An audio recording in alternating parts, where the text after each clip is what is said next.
Joshua chapter 1 verse 2.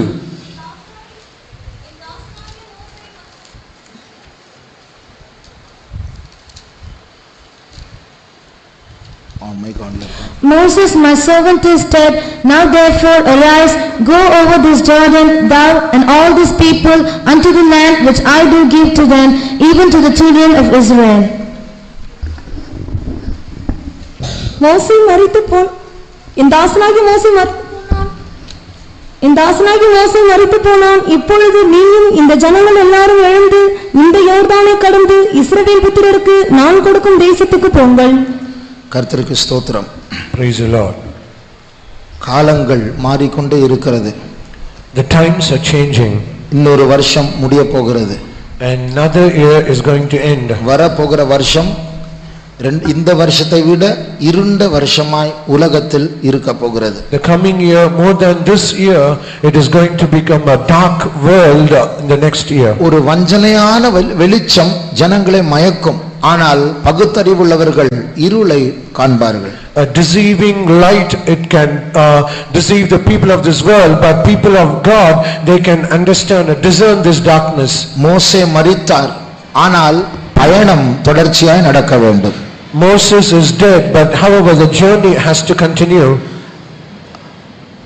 எத்தனையோ தேவனுடைய தாசர்கள் வெளியேறப்பட்டவர்கள் கர்த்தருக்குள் நித்திரை அடைந்திருக்கிறார்கள், ஆனாலும் வேலை தொடர்ந்து நடக்க வேண்டும். Many servants of God, saints of God, they have died in the Lord, but however the work of the Lord should continue. நாம் தான் கடைசி தலைமுறையா இருக்கிறோம். And we are the last generation. நம்முடைய காலத்திற்கு பிறகு சபை இல்லை. And after our time there is no more church. ஆகையால் நாம் ஜாக்கிரதையா ஜீவிக்க வேண்டிய ஒரு காலத்திற்கு வந்திருக்கிறோம். So we have come to the time where we have to live more diligently. ஆகையால் வருகிற காலத்தில் எப்படி வாழ வேண்டும் என்கிற ஆலோசனை கர்த்தர் நமக்கு தர விரும்புகிறார். So God is desirous to give us the counsel how we have to make out a life in the coming days. இஸ்ரவேல் ஜனங்களுடைய 40 ஆண்டு பிரயாணத்தை பார்க்கும்போது, when we see the 40-year journey of the children of Israel, அவர்கள் கானான் தேசத்திற்குள் பிரவேசிக்கும்படியாக அவர்கள் யோர்தான் என்கிற ஒரு நதியை கடந்துதான் செல்ல வேண்டும். So that they might enter into the land of Canaan, they have to cross a river called Jordan. இந்த உலகத்தை படைத்தவர் ஆண்டவர்தான். It is our God who created this world. யோர்தானை கடப்பது ஒரு பெரிய சவால். And crossing the river Jordan is a challenge. ஏன் அந்த நதியை ஆண்டவர் இந்த இஸ்ரவேல் ஜனங்களின் நடுவில் வைத்தார்? கானான் தேசத்துக்கும் அவர்களுக்கும் இடையில் ஏன் வைத்தார்? Why did God ever keep this river Jordan between the children of Israel and the land of Canaan? கானான் தேசத்தை ஏற்படுத்தினவர் நம்முடைய ஆண்டவர் தான். வாக்குத்தத்தம் பண்ணப்பட்ட தேசம். It is God who made the land of Canaan. It is the promised land. அதே தேவன் தான் இந்த யோர்தான் நதியும் இடையில் வைத்தார். And it is the same God who also kept the river Jordan in the middle. ஏன்? Why? நமக்கு அதில் சில பாடங்கள் உண்டு. Because there are some lessons for us to learn from this. இயேசுவினுடைய வருகை மிகவும் சமீபமா இருக்கிறது. The coming of the Lord Jesus is very close. அப்போஸ்தலர் 14ஆம் அதிகாரம் 22ஆம் வசனத்தில் மிகுந்த உபத்திரவத்தோடு தான் தேவனுடைய ராஜ்யத்திற்குள் நாம் பிரவேசிக்க வேண்டும் என்று வாசிக்கிறோம். In Acts of Apostles chapter 14 verse 22, we read with much tribulation we have to enter into the kingdom of God. இயேசுவினுடைய வருகைக்கு பிறகு உபத்திரவம் உண்டு. And after the coming of the Lord Jesus there will be tribulation. ஆனால் இயேசுவினுடைய வருகைக்கு முன்னாடி ஒரு உபத்திரவம் உண்டு. But however there are tribulation before his coming. அப்போ இந்த 2018ஆம் ஆண்டு அந்த உபத்திரவம் ஆரம்பிக்கலாம்.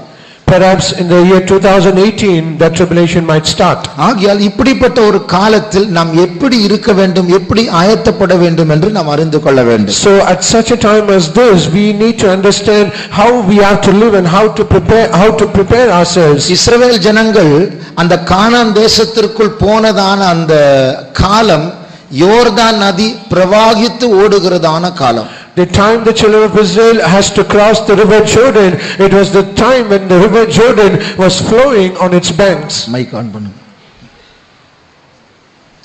இந்த படத்தை பார்க்கும்போது, when we see this picture, இதுதான் கானான் தேசம், இதுதான் இஸ்ரவேல் தேசம். This is the land of Canaan, this is the land of Israel. எகிப்து இங்க எங்கேயோ இருந்தது.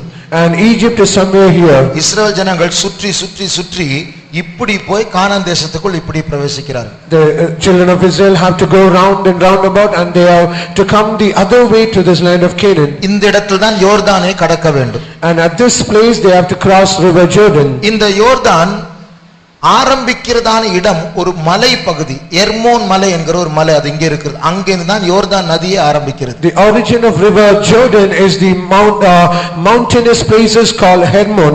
அங்கேந்து அந்த தண்ணீர் வந்து ஓடி இந்த யோர்தான் நதி சவக்கடலில் போய் முடிகிறது.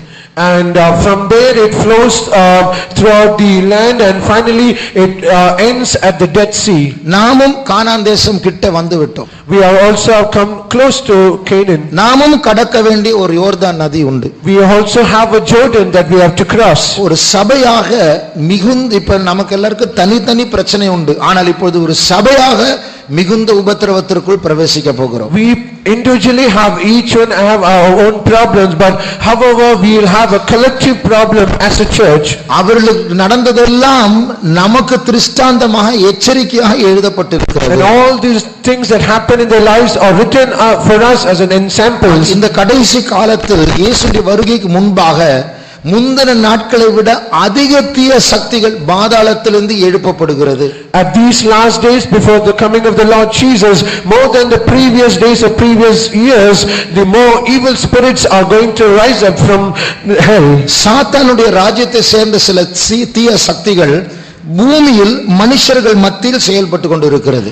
And the evil spirits that belong to the kingdom of Satan, even they are being done even in this world. ஆனால் பூமிக்கு வராமல் பாதாளத்தில் இருக்கிறதான தீய சக்திகள் உண்டு. And however they have not yet come to the earth, but however still they are working in hell. ஆனால் இப்போது காலம் நெருங்கி இருக்கிறபடினால் அந்த பாதாளத்தின் சக்திகள் அதிகமாய் பூமிக்கு அனுப்பப்பட்டு கொண்டிருக்கிறது. பேய்கள் கூட்டம் பெருகி கொண்டிருக்கிறது. But because the time is very near, all these evil spirits from hell, they are sent forth to earth to work in them. ஆகியால் தேவனுடைய பிள்ளைகளுக்கு மிகுந்த உபத்திரவம் வரும். So for the children of God there will be much tribulation. பிசாசு மூலமாக, பிசாசினால் ஏவப்பட்ட மனுஷர்கள் மூலமாக உபத்திரவங்கள் வரும். Through the devils directly or through human beings that are possessed by the devil, they will have persecution. அதுதான் இந்த யோர்தான் நதி வெளிப்படுத்துகிற சத்தியம். This is the truth that river Jordan, it reveals this truth. இந்த எர்மோன் மலையை பார்க்கும்போது அது ஒரு உயர்ந்த பர்வதம். When we see Mount Hermon, it is high and lofty. அதனுடைய உயரத்தை பார்த்தால் 9100 அடி உயரமுள்ள ஒரு பர்வதம். And when we see the height of it, it is 9100 feet. அந்த யோர்தான் நதி அந்த பர்வதத்தின் மேல் விழுகிற உறைந்த மழை, ஸ்னோ, அதில் அது உருகி அது தண்ணீராய் மாறி அதுதான் யோர்தான் நதியாய் மாறுகிறது. And upon this Mount Hermon the snow falls upon it, and this snow melts on Mount Hermon, and that becomes the river Jordan, and it passes through. இதிலிருந்து சில பாடங்களை கற்றுக்கொள்ள போகிறோம். We are going to learn some lessons from this. இந்த எர்மோன் மலை, யோர்தான் நதி ஆரம்பிக்கிற எர்மோன் மலை எதை காட்டுகிறது? And what does this Mount Hermon shows, which is the origin of river Jordan? 133 சங்கீதம் முதலாம் வசனத்தை வாசி. When we read Psalms 133 verse 1, முதல் 3 வசனம் முழு சங்கீதத்தை வாசியுங்கள். இதோ சகோதரர் ஒருமித்து வாசம் பண்ணுகிறது, எத்தனை நன்மையும் எத்தனை இன்பமுமானது. அது ஆரோனுடைய சிரசின் மேல் ஊற்றப்பட்டு அவனுடைய தாடியிலே வடிகிறதும் அவனுடைய அங்கிகளின் மேல் இறங்குகிறதுமான நல்ல தைலத்துக்கும் எர்மோன் மேலும் சீயோன் பர்வதங்கள் மேலும் இறங்கும் பனிக்கும் ஒப்பாயிருக்கிறது. அங்கே கர்த்தர் என்றென்றைக்கும் ஆசீர்வாதத்தையும் ஜீவனையும் கட்டளையிடுகிறார். சகோதரர்கள் ஒருமித்து வாசம் செய்வது எர்மோன் மலையின் மேல் விழுகிற பனிக்கு ஒப்பாயிருக்கிறது. And the brethren dwelling together, it is compared to the dew that is falling upon Mount Hermon. ஆகையால் இந்த எர்மோன் மலை ஐக்கியத்தை காட்டுகிறது. So this Mount Hermon, it speaks about unity. ஆனால் எப்படிப்பட்ட ஐக்கியம்? But how, what kind of unity? நாம் எல்லாரும் இப்போது ஒன்றாய் சேர்ந்து கர்த்தரை ஆராதிக்கிறோமே, இந்த ஐக்கியம் அல்ல. And we are all together seated here and worshiping God, not this unity. Hermon மலை ஐக்கியத்தை காட்டுகிறது.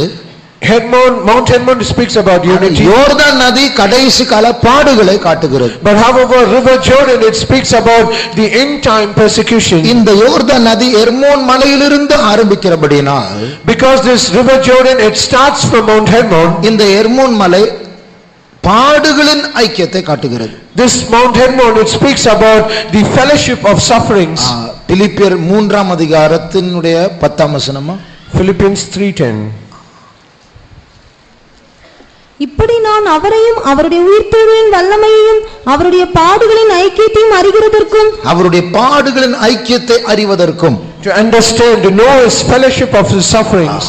ஆகையால் நாம் எல்லாரும் பாடுபட போகிறோம் வருகிற வருஷத்தில். In the coming year we are all going to suffer. அந்த பாடுகளில் நாம் ஒன்றாய் இருக்க வேண்டும். But we have to united in that suffering. வெளிப்படுத்தல் 1ஆம் அதிகாரம் 9ஆம் வசனத்தில், in Revelation chapter 3 verse 9, உபத்திரவத்தில் உடன் பங்காளியாய் இருக்கிறதான யோவானை பற்றி நாம் வாசிக்கிறோம். we read about St. John, who is a fellow heir or partaker of that suffering, a companion in tribulation. companion in tribulation. வாசியுங்கள்.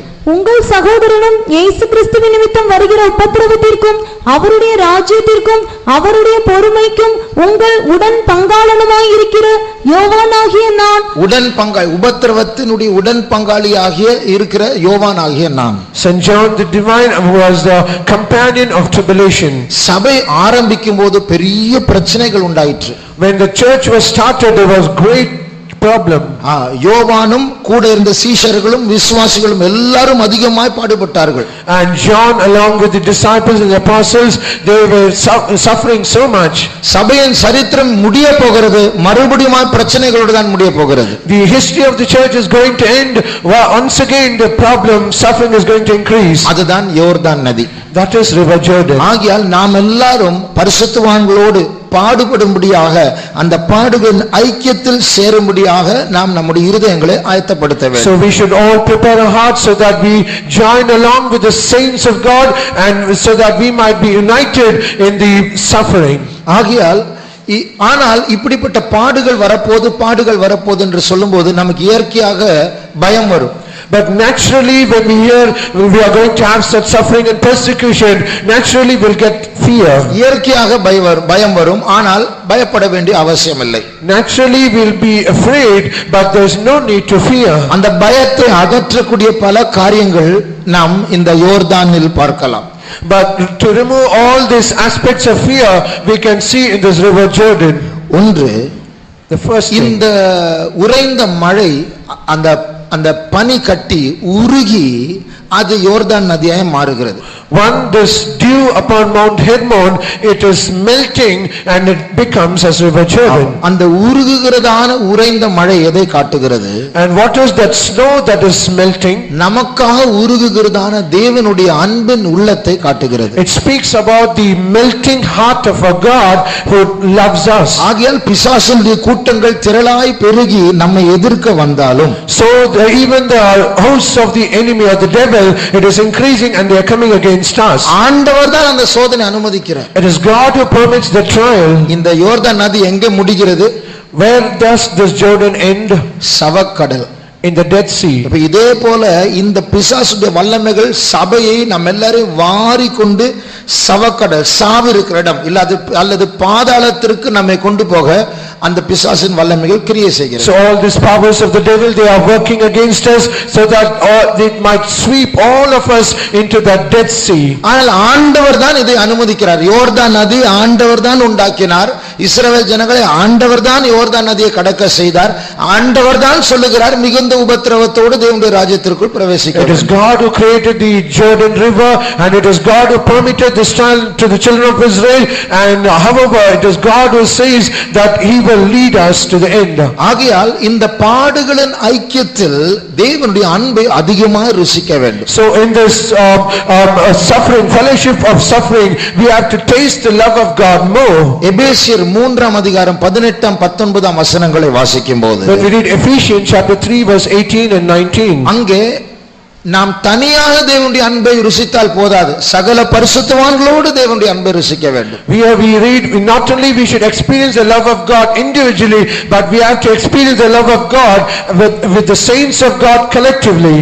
வாசியுங்கள். சகல பரிசுத்தவான்களோடும் கூட கிறிஸ்துவினுடைய அன்பின் அகலமும் நீளமும் ஆழமும் உயரமும் இன்னதென்று உணர்ந்து அறிவு கிட்டாத அந்த அன்பை அறிந்து கொள்ள வல்லவர்களாகவும் தேவனுடைய சகல பரிபூர்ணத்தாலும் நிறையப்படவும் அவர் தமது மகிமையுடைய ஐஸ்வர்யத்தின்படியே உங்களுக்கு அனுகிரகம் பண்ண வேண்டும் என்று வேண்டிக் கொள்கிறேன். ஒரு காரியத்தை சொல்ல மறந்தேன். I forgot to say one thing. சில வாலிபர்கள் கூட்டம் முடிச்ச உடனே சில இடங்களுக்கெல்லாம் போய் வீடியோ எல்லாம் பார்க்குறீங்க அப்படின்னு கேள்விப்பட்டேன். தயவு செய்து அதை தவிர்க்கணும். அதெல்லாம் இது கோயில், இது தேவனுடைய ஆலயம். உங்கள் இஷ்டத்தின்படி இங்கே நடக்கிற இது உங்கள் இடம் கிடையாது. அப்படி உங்களுக்கு பாவம் பண்ணோன்னா உங்கள் வீட்டில் வச்சுக்கோங்க. இது கோயில். அப்படிப்பட்டவர்களுக்கு தண்டனை உண்டு. இதோடு விட்டுருங்க. அதை எந்த காரணத்துக்கும் மொபைல் ஃபோன் எடுத்து இங்கே வீடியோ ஷேர் பண்ணுற இடம் இல்லை. இது பரிசுத்த ஸ்தலத்தை பரிசுத்தமாய் காத்துக்கொள்ளுங்கள். பிரசங்கத்தை கவனியுங்கள். ஆண்டவர் அவருடைய அன்பை தனிப்பட்ட விதத்தில் அல்ல, எல்லா பரிசுத்தவான்களோடு சேர்ந்து அவர் அனுபவிக்க அவர் விரும்புகிறார். God desires so that we might not only experience the love of God individually, but we have to comprehend it with all the saints.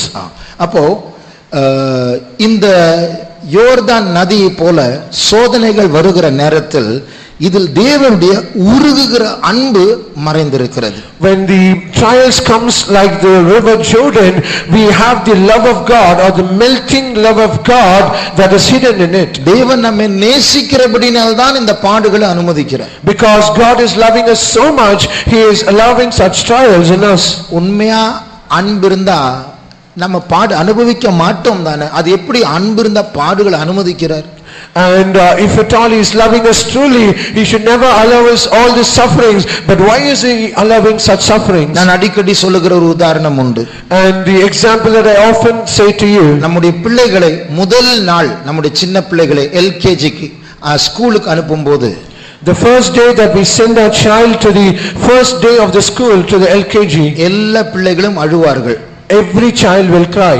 அப்போ அந்த பிள்ளை அன்றைக்கு தான் முதல் முறையாக தாய் பிள்ளையை விட்டு வருகிறது. And it is the first day, the first time the mother separates herself from her child and leaves it there. சுற்றி பார்த்தால் எல்லாம் அந்நிய பிள்ளைகள். And wherever it looks around, all strange other children. புதிய முகங்களை பார்த்தால் பயம். And it is fearing about seeing new faces. தாயும் அங்கு இருக்கிறது இல்ல, தாய் விட்டுட்டு வந்து விடுகிறார். And even its own mother is not there, she has left her and gone. அப்ப அந்த பிள்ளை அந்த பாடுபடுகிறது.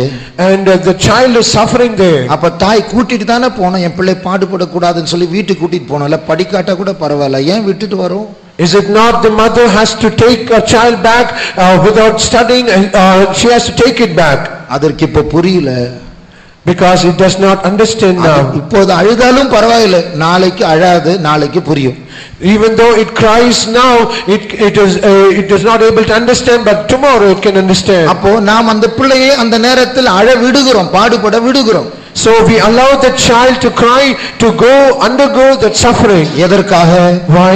அந்த பிள்ளையுடைய நன்மைக்காக. For the goodness of the child. நன்மை இப்பொழுது தெரியாது, பிற்காலத்தில் தான் தெரியும். That goodness it might not understand now, but it will understand later. இது போல தேவன் நம்முடைய சபையில் சபையாக சில பாடுகளை அனுமதிக்க போகிறார். So God is going to allow some sufferings to the church, collectively as a church. அப்போ அந்த பாடுகளில் நாம் ஒன்றாய் இருக்க வேண்டும். But in that suffering we all should be united. அந்த பாடுகளில் தேவனுடைய அன்பை நாம் உணர பழக வேண்டும். And we have to exercise ourselves so that we might understand, realize the love of God in that suffering. இப்போ சில தேவன் வார்த்தை வசனத்தில் சொல்லுகிறார், என் வழிகள் உன் வழிகள் அல்ல.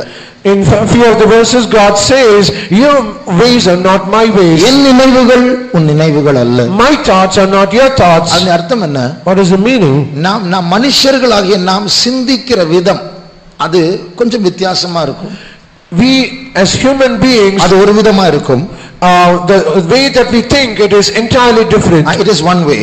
It is one way. ஆனால் தேவன் சிந்திக்கிற விதம் வித்தியாசமானது. But however, the way that God thinks, it is entirely different. நம்ம மைண்ட்ல மனசுல போடுகிற கணக்கு ஒரு விதமா இருக்கும், ஆனால் தேவன் சூழ்நிலைகளை வித்தியாசமாய் காண்கிறார். The calculation that we have in our mind, it will be one way, but the situation God makes through us, it will be different. என் வழிகள் உன்னுடைய வழிகள் அல்ல. My ways are not your ways. அதனுடைய அர்த்தம் அர்த்தம் என்ன? What is the meaning? தேவன் நடத்துகிற முறை நம்முடைய மூளைக்கு அப்பாற்பட்டது, அது வித்தியாசமானது. The way that God leads us, the approach, the method that God takes us, it is incomprehensible. We cannot comprehend it. ஆகையால் இப்படிப்பட்ட பாதைகளில் தேவன் நம்மை நடத்தும் போது, So when God leads us in such paths, அவருடைய மனதை புரிந்து கொள்ள நாம் முயற்சி செய்ய வேண்டும். we have to exercise a strive to understand His mind. பைபிளை பார்க்கும்போது பலரையும் பல விபரீதமான மனதிற்கு மூளைக்கு எட்டாத விதத்தில் நடத்துகிறார். In the scripture we find God leads many people in a ways that is hard to comprehend.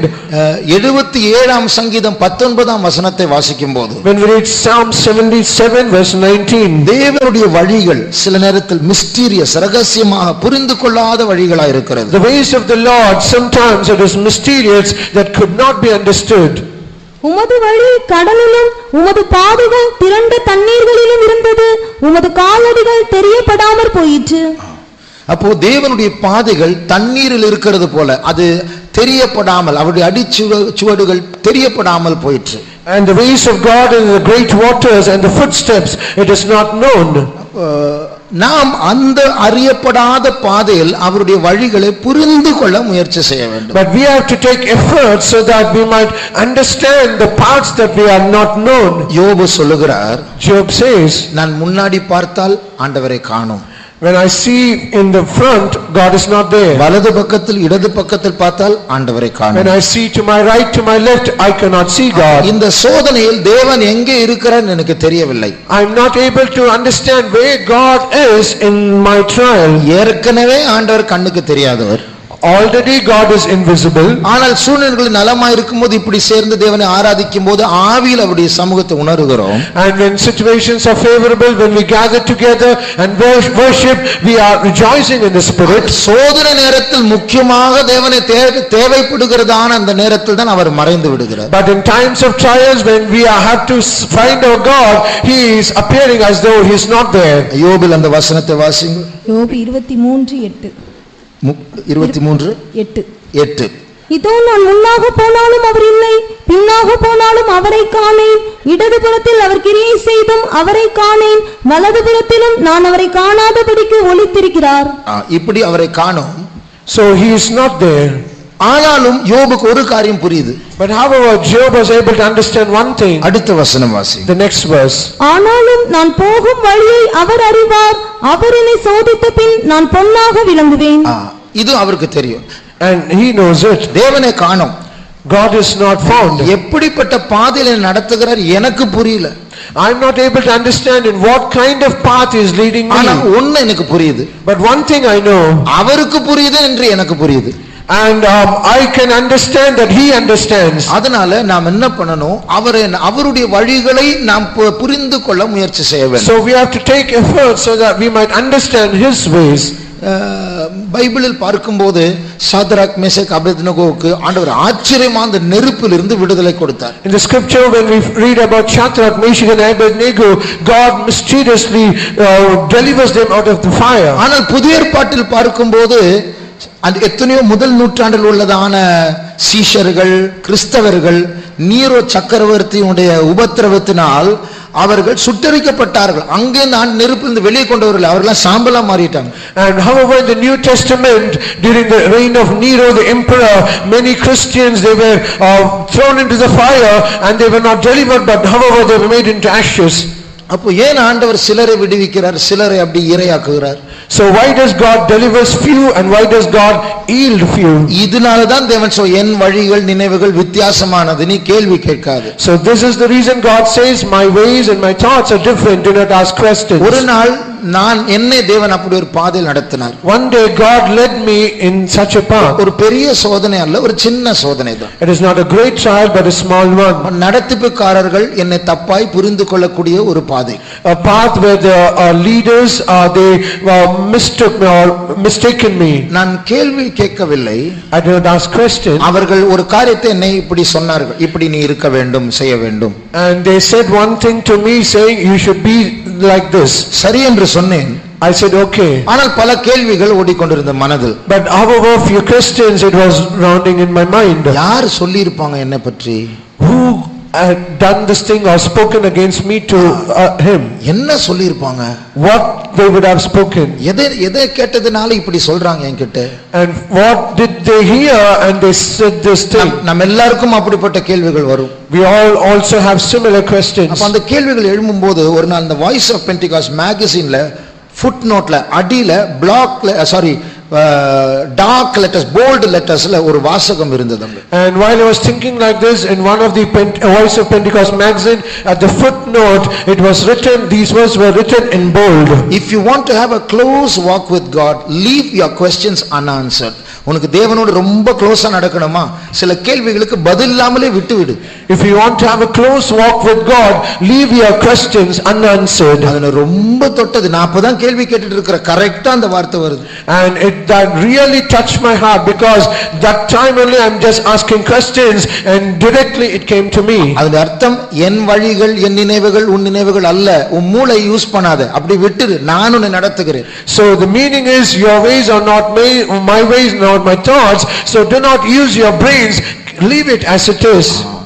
யோவான் 13ஆம் அதிகாரம் 7ஆம் வசனத்தை வாசிக்கும்போது, when we read John's Gospel chapter 13 verse 7, அங்கே தேவன் இதோடு சம்பந்தப்பட்ட ஒரு காரியத்தை சொல்லுகிறார். Here God says some relative thing here. வாசியுங்கள். இயேசு அவனுக்கு பிரதியுத்தரமாக, நான் செய்கிறது இன்னதென்று இப்பொழுது நீ அறியாய்.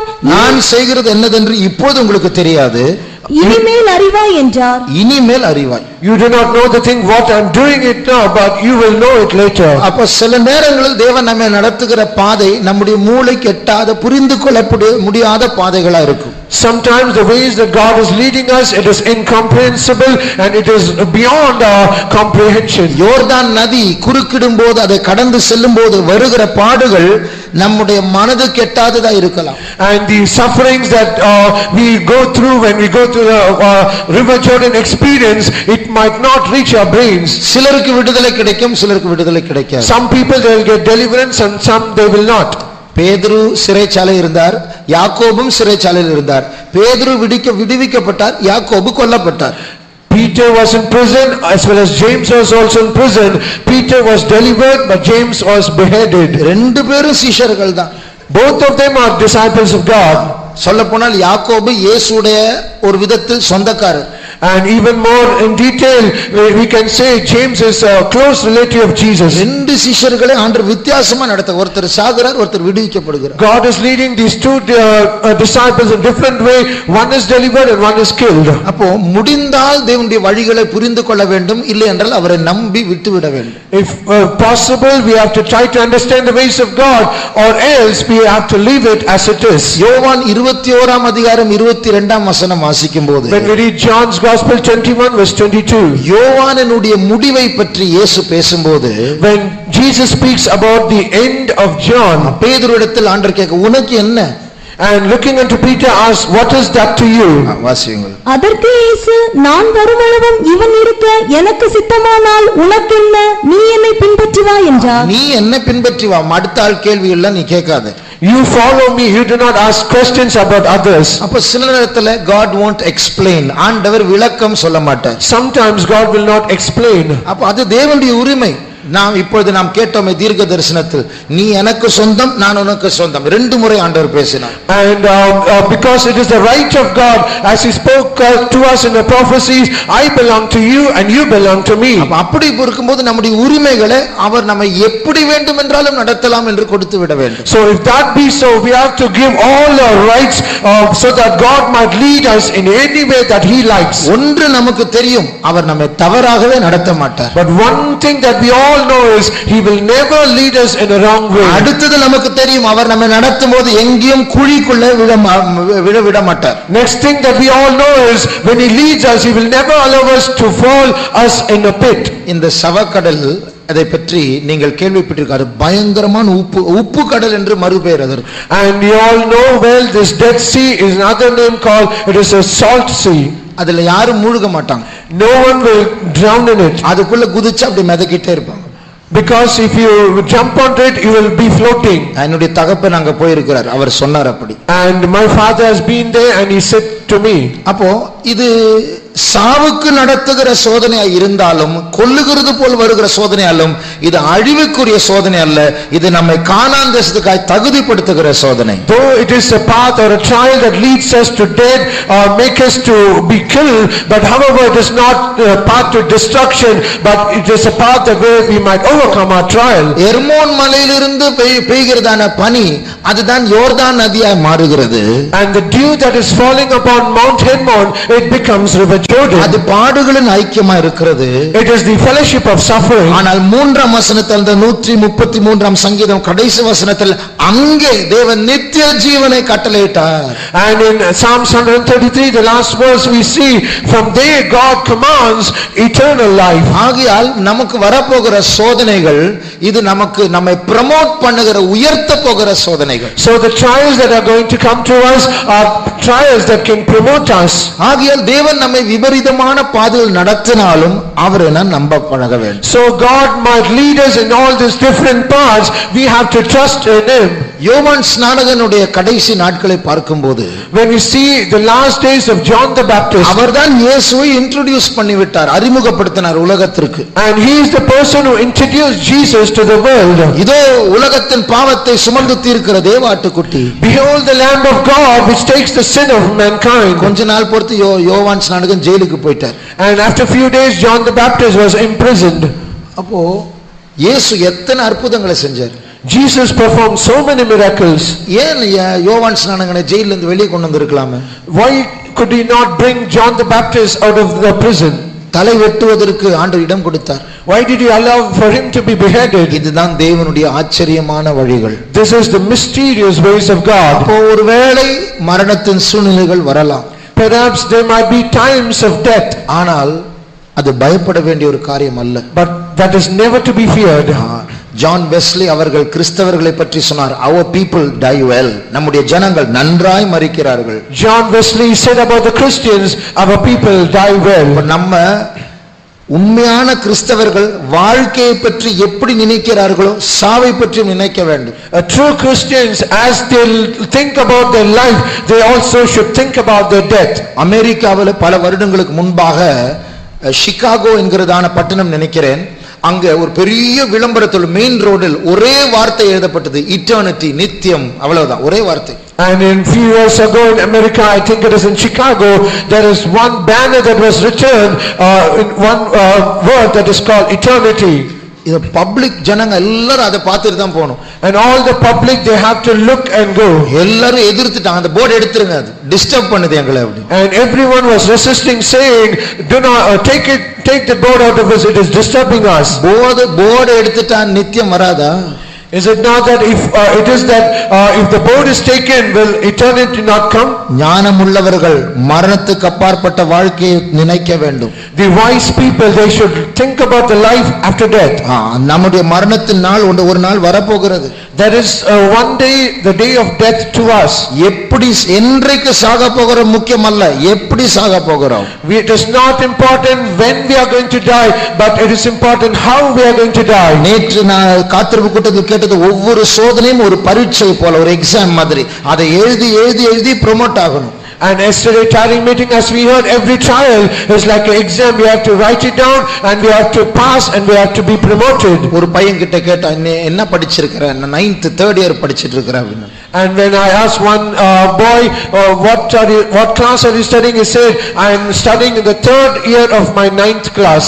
அப்படிதான் சிலர் ஒரே வகுப்புல 3rd year பண்ணிட்டு இருக்காங்க. எந்த சோதனை வந்தாலும் ஜெயிக்க தெரியாம, ப்ரமோஷன் இல்லாம அதிலேயே எழுதிட்டு இருக்காங்க. Some people are like that. They are just in the same class, whatever be the trial, they are not able to overcome it and they are remaining in the same class. அப்போ நாம் சோதனைகளை சாதகமாய் எடுத்து முன்னேற பழக வேண்டும். So we have to habituate it to take all the trials as an advantage and progress forward. காலாட்களோடு நடக்கும்போது நீ சோர்ந்து போவாய் என்னால் நீ குதிரையோடு எப்படி ஓடுவாய்? When you be faint when you walk with footmen, how can you run with horses? நீ இந்த சமாதானத்தின் காலத்திலே நீ சோர்ந்து, சின்ன சின்ன சோதனை வரும்போது நீ சலித்து போகிறாய். யோர்தான் பிரவாகித்து ஓடும்போது நீ என்ன செய்வாய்? So you have been vexed even in this land, the time of peace, in the land of peace. What will you do when Jordan is overflowing in its banks? அந்த வசனத்தை வாசிப்போம். எரேமியா 12:5. 12:5 எரேமியா. நீ காலாட்களோடு ஓடும்போதே உன்னை இளைக்க பண்ணினார்களானால் குதிரைகளோடு எப்படி சேர்ந்து ஓடுவாய்? சமாதானமுள்ள தேசத்திலேயே நீ அடைக்கலம் தேடினால் யோர்தான் பிரவாகித்து வரும்போது நீ என்ன செய்வாய்? சமாதானம் இருக்கிற தேசம் இப்பதான் சமாதானமா இருக்கு. எந்த பிரச்சனை இல்லை, எந்த தேசிய சோதனை இல்லை, எந்த RSS பிரச்சனை இல்லை, நம்ம சமாதானம். இப்ப இருக்கு நல்லா இருக்கும் போது இப்ப நீ சோர்ந்து சின்ன சின்ன பிரச்சனைக்கு நான் சாகணும், நான் ஓடணும் இப்படின்னு சொல்லிட்டா யோர்தான் பிரவாகித்து ஓட போகிறது. முழு உலகம் கிறிஸ்தவர்கள் உருதம் எழும். அப்ப நீ என்ன செய்ய போற? If in this land of peace where there is no government laws and everything is so peaceable, there is no restrictions, if at this time you are so weary even in small and trivial matters, what will you do at the swelling of Jordan when the whole world is going to come against the Christians? அப்போ நாம் தைரியப்படுத்த பழக வேண்டும். So we have to exercise ourselves to encourage ourselves. இப்போது இந்த அதாவது final exam வரதுக்கு முன்னாடி சின்ன சின்ன டெஸ்ட் வைப்பாங்க, monthly test. So before our final exam they will have monthly tests for us. ஏன்? Why? மொத்தமா ஃபைனல் எக்ஸாம் வந்தா எல்லாரும் ஃபெயில் ஆயிடும். அதனால கொஞ்சம் கொஞ்சமா அவங்க மறக்க கூடாது. அதனால யூனிட் டெஸ்ட் அவங்களுடைய ஞாபகத்தில் போர்ஷன்ஸ் வைக்கும்படியா கொடுக்கிறார். The reason is they should not fail at the final exam when every syllabus is kept at the one time. So little by little monthly they will have the test. நீ monthly டெஸ்ட்லயே fail ஆயிட்டே வந்தப்ப final எக்ஸாம்ல என்ன பண்ண போற? So if you are keeping on failing in your monthly test, what are you going to do at your final exam? தேவன் நமக்கு இந்த தந்திருக்கிற இந்த சோதனைகளை நன்றா யூஸ் பண்ணி முன்னேறுவதற்கு நாம் பழக வேண்டும். So the trials that God is giving to us, we have to leverage them in a proper way and so that we might progress forward. அந்த அந்நிய ஸ்திரீ, கானானிய ஸ்திரீ, அவளுடைய ரியாக்ஷன்ஸ், அவளுடைய பிரதிக்கிரியைகளை பாருங்கள். See the reactions of that strange woman, the Canaanite woman. அவளுடைய மகளுக்கு பிசாசு பிரச்சனை. And her daughter was possessed with the devil. இயேசு கிட்ட வரா. She comes to Jesus. ஆண்டவரே, என் மகளுக்கு பிசாசு பிடிச்சிருக்கு. Oh Jesus, my daughter is demon possessed. ஆண்டவருடைய ஃபர்ஸ்ட் ரியாக்ஷன் என்ன தெரியுமா? Do you know what is the first reaction of Jesus? அந்த வசனத்தை வாசிங்க. மத்தேயு 16ஆம் அதிகாரம். Read that verse, Matthew chapter 16. 15ஆம் அதிகாரம் 23. அவளுக்கு பிரதியுத்தரமாக அவர் ஒரு வார்த்தையும் சொல்லவில்லை. அவளுக்கு பிரதியுத்தரமாக ஒரு வார்த்தையும் சொல்லவில்லை. 23ஆம் வசனம். இயேசு கிட்ட, ஆண்டவரே என் மகளுக்கு சுகம் இல்லை, பிசாசு, ஆண்டவர் ஏதாவது சொல்ல, நாளைக்கு வா, இல்லைன்னா இன்னைக்கு வர, இப்போ டைம் இல்லை, ஒரு வார்த்தையும் சொல்லவில்லை, அமைதியா இருக்கு. நம்ம பிரச்சனையில் அப்படித்தானே பண்ணுவார் அவர். And when she comes to Jesus, my daughter is not well, and at least he could have responded a word, but he did not give even a single word. Even so is our case. சோதனைகளுக்கு முன்னாடி பேசிட்டே இருப்பார், சோதனை வரும்போது அப்படியே அமைதியாடுறாரு. Before the trials he will continuously speak to us, but when the trial comes he will be so silent. அப்ப இவ இயேசு மௌனமா இருக்கும்போது என்ன இயேசு இப்படி இருக்கிறாரு என்று போல திருப்பியே பின்னாடியே போயிட்டே இருக்கும். And she's not mind why Jesus is so silent when at this time of trial, but she is following Jesus. சீஷர்களுக்கு சலிப்பு வந்துருச்சு, ஆண்டவரே அவளை அனுப்பிடுங்க. And the disciples also were vexed and they said, oh Lord, send her away. அப்ப ஆண்டவர் என்ன சொல்லணும்? Then what should have Jesus told? சீஷர்களை திட்டி இருக்கணும். ஒரு புதிய ஆத்மா வந்துட்டு இருக்கு, இப்படி என்ன சீஷர்களா இருக்கிறீங்க நீங்க, இதுக்கு சீஷர்கள் அறிவில்லை அப்படி சொல்லி திட்டி இருக்கணும். புதிய ஆத்மா வரும்போது பணிவிடை நம்ம ஹெல்ப் பண்ணணும், அப்படிதான் இயேசு சொல்லணும். And Jesus would have told the disciples, he would have rebuked the disciples saying, see, a new soul has come, you should comfort her, you should bring her, but rather he did not say that. அவர் என்ன சொன்னார்?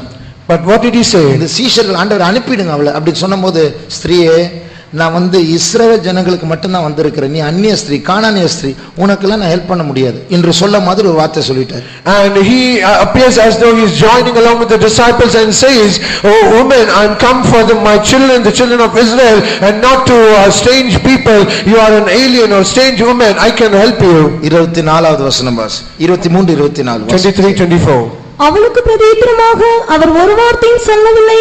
அப்பொழுது அவருடைய சீஷர்கள் இவள் நம்மை பின்தொடர்ந்து கூப்பிடுகிறாளே, இவளை அனுப்பிவிடும் என்று அவரை வேண்டிக் கொண்டார்கள். திருப்பி திருப்பி கூப்பிட்டுட்டே இருக்கான், அனுப்பிடுறாங்க ஆண்டவரே. And again she calls her, but he says, send it away. அப்ப இயேசு என்ன சொல்லுகிறார்? What does Jesus say? அதற்கு அவர், காணாமற் போன ஆடுகளாகிய இஸ்ரவேல் வீட்டாரிடத்திற்கு அனுப்பப்பட்டேனே அன்றி மற்றபடி அல்ல என்றார். உனக்கெல்லாம் நான் ஒன்றும் பண்ண முடியாது, நான் இஸ்ரவேல் ஜனங்களுக்கு தான் வந்திருக்கிறேன் என்று சீஷர்களுக்கு சப்போர்ட் பண்ற மாதிரி அனுப்புற மாதிரி ஒரு வார்த்தை சொல்லிட்டார் ஆண்டவர். He says words, I have not come to the other people, I have come to the lost sheep of Israel, I cannot do anything for you. He appears as though he is supporting the disciples, sending her away. என்ன இயேசு இது? ஜாதி வித்தியாசம் பார்க்கற இதுதான் இயேசுவா?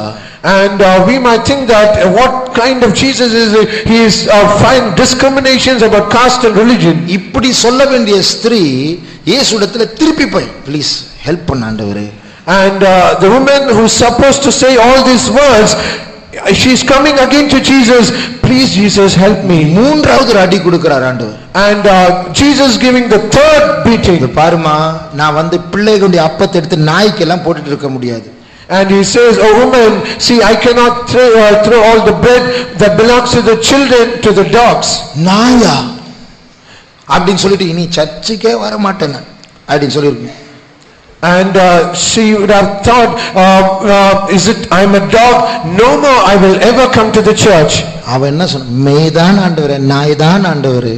And however her response was, yes true Lord, I'm a dog. அந்த வீட்டில் இருக்கிற நாய் மேஜலிருந்து கொஞ்சம் விழும், அது நக்குமே, அது எனக்கு கொடுங்க ஆண்டவரே. And the dog that is in house, it eats the bread crumbs that is falling from the table, please at least give me that. ஸ்திரியே, உன் விசுவாசம் பெரியது. Then Jesus responded saying, oh woman, great is your faith. ஏன் ஆண்டவர் அப்படி பண்ணாரு? Why did Jesus do so? பின்னாடியே ஒரு ஸ்திரீ கிட்ட பேசாம மௌனமா இருக்கிறாரு. And he is so silent to the woman that is following her. அதுக்கப்புறம் போமா, உனக்கு இல்ல, நீ இஸ்ரவேல் ஜனங்களுக்கு தான் வந்திருக்கிறேன் துரத்துறாரு. And after he is chasing away saying, oh woman, go away, I've come to the children of Israel only. Please ஆண்டவர் please. பார், நாய்க்கெல்லாம் நான் போட்டுட்டு இருக்க முடியாது. And she is pleading, please Jesus, please. But immediately he is saying, see, I cannot throw the bread to the dogs. ஏன் ஆண்டவர் அப்படி செஞ்சார்? Why did God do so? அந்த ஸ்திரீயுடைய விசுவாசம் ஆண்டவருக்கு ஏற்கனவே தெரியும். Because Jesus knew very well about the faith of that woman. இவளை நான் என்ன துரத்தினாலும் என் பின்னாடி தான் வருவா. And how much ever I chase her, she will still follow me. ஆனா அந்த கூட இருக்கிற சீஷர்கள் பாருங்க, அவங்க ஒழுங்கு கிடையாது. However, the disciples that were along with them, they are not proper. இவளை வச்சு அவங்களுக்கு ஒரு பாடம் சொல்லி கொடுக்கணும், அதுக்கு தான் இந்த வேலையே. And Jesus was trying to teach a lesson through this woman to the disciples. இவங்க சொல்றாங்க, அனுப்பிடுங்க ஆண்டவரே. போமா. And this disciple saying, send her away. And he says, okay, go away. கடைசில நாய்க்கு கொஞ்சம் கிடைக்கும், அதுக்கு எனக்கு கூட ஆண்டவரே சொல்லும்போது, and when she says, oh Lord, the dogs eat of the crumbs that falls of the bread, please give it to us. ஸ்திரீயே, இஸ்ரவேல்ல கூட இவ்வளவு விசுவாசம் நான் பார்த்ததே இல்ல அப்படின்னு சொன்னார். And Jesus said, oh woman, I have not seen such a great faith even in Israel. அந்த அர்த்தம் என்ன? What is the meaning? கூட இருந்த 12 பேர்ல இஸ்ரவேல். And the disciples, the 12 disciples along with him, they are Israelites. வாழைப்பழத்துல ஊசி ஏத்துற மாதிரி ஆண்டவர் அப்படி சைடுல ஒரு போடு போட்டாரான். என் கூட இருக்கறாங்க, இவங்களுக்கு கூட இந்த மாதிரி இல்ல, ஆனா நீ விசுவாசம் பெருசு. As sending a needle into a banana, so Jesus is teaching a lesson to the disciples. This faith is greater than yours. அப்போ தேவனுடைய மனதை நாம் புரிந்து கொள்ள வேண்டும். So we have to understand the mind of God. எதற்காக என்னை நடத்துகிறார்? Why is he leading me? இதனுடைய விளைவு, இதனுடைய முடிவு என்ன? What is the consequences? What is the end of this? மனுஷனுடைய லாஜிக், மனுஷனுடைய மூளையை வைத்து நாம் பரிசோதனை செய்யக்கூடாது, கணக்கிடக்கூடாது. We should not calculate and we should not research by the mind or the brains of human. அதனால இந்த கடைசி நாட்கள் வருகிற சோதனைகள் மூலமாக சபைக்கு பல பிரச்சனைகள் வரப்போகிறது. ஆனால் நாம் தாழ்த்தி தேவனுடைய சித்தத்திற்கு ஒப்பு கொடுக்கும் போது, சுத்திகரிக்கும் போது இது ஒரு உயர்வாய் மாறப்போகிறது. In these last days, through many trials, there is going to be a great problem for the church. But however, when we humble ourselves and examine ourselves and repent through these trials, we are going to get a promotion.